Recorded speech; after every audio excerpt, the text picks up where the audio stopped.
Page 262. One's own thoughts are one's own helpers, which are able to create enough substance at any time with which the thinking can be driven forward. The tremendous power of the thoughts has not only been discovered in the present time, even though its right use is as good as new to the human beings today, because for them everything has been pushed into the past. This knowledge, therefore, appears to him or her as a book with 7 seals. This, however, is also because the great mass of the human beings were so far hardly conscious of this might, because it had been concealed from them over thousands of years by those who were most precisely oriented and in the picture. Under the punishment of death, they were often forbidden from disclosing their knowledge, their cognizance, and their abilities. As strictly forbidden knowledge, everything was incorporated into the secret sciences to which no normal outsider ever had access, a fact which, even today, in the 3rd millennium, cannot be denied of its realness. Even today, the unmeasurable knowledge of the humankind, which has been accumulated over tremendous periods of time, still lies hidden in the inaccessible secret sciences, which will be defended until the death of the Pope, the bigwigs, and secret scientists, and kept hidden from the broad masses of the humankind. But why is that? Very simply, because if the masses of the humankind were to discover the knowledge of the secret sciences, which would bring tremendous life-affirming benefits, progress, and success to them, then religions and politics would be eradicated within the shortest time. The financial industry would disappear. War, unpeace, hunger, and all terrible things of the world would have a sudden end, because in a peaceful world, no more of those having might and capital makers could make a start and push for the acquisition of might and raking in of finances. Where there is suddenly no war and no unpeace anymore, there is no more need for war materials. And where there is no more hunger and no terrible things anymore, there are no conscienceless profiteers who can continue to launch their dirty finances. Where there is no religion anymore, because the human being has finally recognized him or herself as God, there are also no popes, pastors, bigwigs, rabbis, and bishops, etc. anymore, who can lead the people into the unreal and demand their goods and chattels from them. All this, however, is prevented by the fact that the secret sciences are not made accessible to the normal average human being, because they bring sudden, deep cognitions and the end of all might and profiteers, of which the politics and the religions are the biggest. That is why the human being is scourged in unknowledge and deprived of and kept away from the knowledge that is entitled to him or her. Because knowledge means tremendous might and right formation of the life. Rightly thinking and knowing is such a tremendous might that it is able to attract and call forth everything that the human being thinks and yearns for. The thought does not only have an effect on just the human being who thinks of it, but also on others. What the human being thinks radiates beyond his or her own aura and also influences the environment, such as human beings, animals, and plants, etc.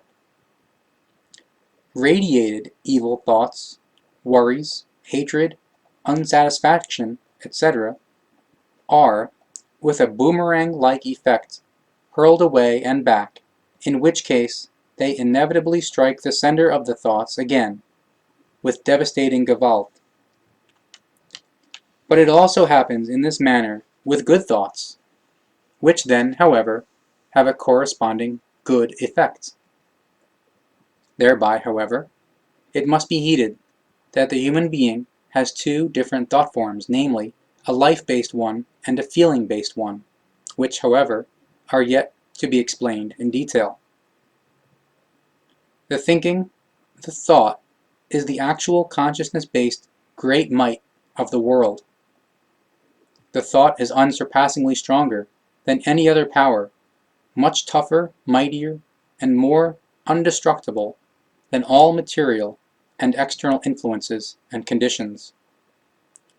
Whoever is able to master his or her thoughts and change his or her thinking into a good form, masters and changes his or her destiny into a good one. The greatest thing which the human being can accomplish is the self-mastery through thought discipline. An emperor is the one amongst the human beings who is able to do this, because he or she controls his or her life in an extraordinarily certain and good manner from within. From this, he or she is certain of victory and unswerving in the face of all hardships. He or she lives and acts from the world of the causes, from the world of his or her thinking. As often as the life is looked at and considered, it always reflects the prevailing thinking direction of the human being. Therefore, if a human being is not satisfied with his or her life because it is hollow and empty, he or she wishes for more love, happiness, health, joy, harmony, and success, etc., then he or she only has to change and to re-educate their thought world and feeling world, their mode of thinking and feelings accordingly, to think in an upbuilding and good manner, and already the miracle begins to emerge. How to make this happen shall be taught here. Distracted, ill, and undecisive everyday human beings, unfortunate and unsatisfied human beings, and undecisive thinkers shall become powerful, concentrated, and conscious natural thinkers. Natural thinkers, because the nature itself teaches this way. We can, however, also call them life thinkers, or, quote, spiritual thinkers, because they too teach the same way. Since the thought, however, represents a tremendous might, we will use the term might-oriented thinking. Might-oriented thinking is essentially translated as life-correct, creational thinking. No material is able to resist a healthy, determined, and strong thought. A good thought, a good mode of thinking which is filled with the absolute consciousness of the oneness with the creation. Right, power-conscious, and positive thinking resolves all difficulties. But something must first become reality in the human being, him or herself, in his or her thinking, before it is able to appear in the world of the senses, namely, the fact that a hindrance, a terrible thing, or other incident always take on those dimensions as these are assumed and thought up. If the human being thinks them to be small and unimportant, then they will be small, unimportant, and easily surmountable. If they, however, are thought to be big, difficult, and unconquerable, or difficult to conquer, then it will be as good as impossible to overcome them. Thinking power and use of the might-oriented thinking requires an education which at the beginning appears very difficult and often impossible. But this is really only the beginning, and only an apparent impossibility, because this new teaching appears completely unfamiliar, unknown, and strange. In truth, however, everything is very easy. It only takes a, quote, Stein des Anstoßes, or a rolling stone, or to get the ball rolling, and already the thinking sets itself in motion and function. And now everything already progresses very quickly. The whole instrument of the thinking adjusts itself almost immediately to the new thinking form.